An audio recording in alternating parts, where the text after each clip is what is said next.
Assalamualaikum warahmatullahi wabarakatuh. Sejak catgut atau benang bedah ditemukan, luka tidak lagi ditutup dengan semut. Semut, ya, dahulu kala, semut-semut berukuran besar kerap digunakan sebagai media menjahit luka. Ini pernah lazim dilakukan di pelosok-pelosok Amerika Selatan, juga di pedalaman Afrika. Selain semut, ada jenis dedaunan tertentu yang juga bisa dipakai untuk menutup luka. Daun itu harus dikunyah terlebih dahulu sebelum ditempelkan di atas luka sampai tertutup rapat, dengan harapan luka tersebut cepat mengering. Catgut mulai dikenal pada pertengahan abad ke-10 atas peran besar Al-Zahrawi.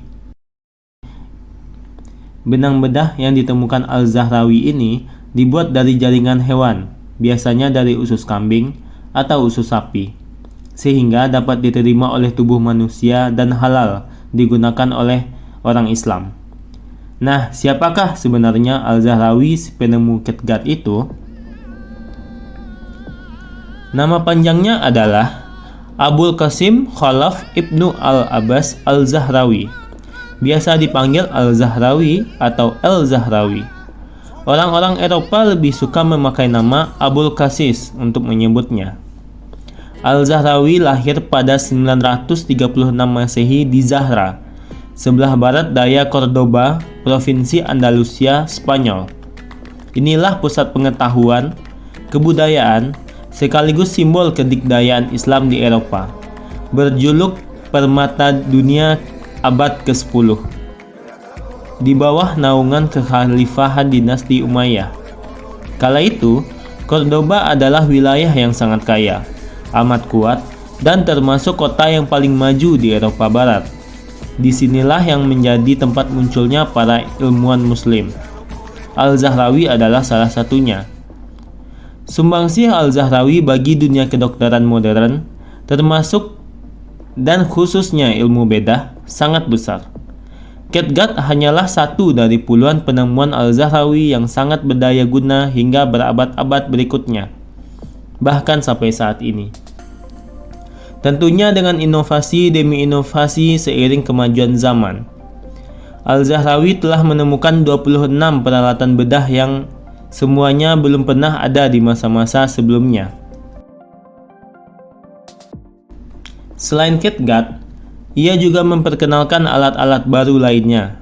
Sebutlah pisau bedah, sendok bedah, retraktor, pengait, surgical rod, spekula, bonsau, plaster, dan masih banyak lagi. Tak hanya penemuan berupa barang atau peralatan saja, Al-Zahrawi juga merumuskan pemikiran yang sangat membantu perkembangan ilmu kedokteran modern. Banyak dokter dari berbagai penjuru Eropa dan belahan bumi lainnya yang datang kepada Al-Zahrawi untuk belajar.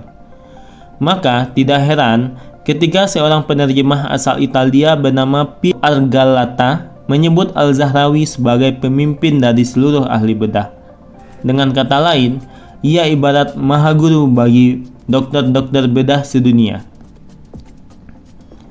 Karya monumental hasil pemikiran Al-Zahrawi adalah sebuah buku setebal 1.500 halaman yang terdiri dari 30 jilid dengan tajuk As-Sarif Liman Ajiza An-Ta'lif.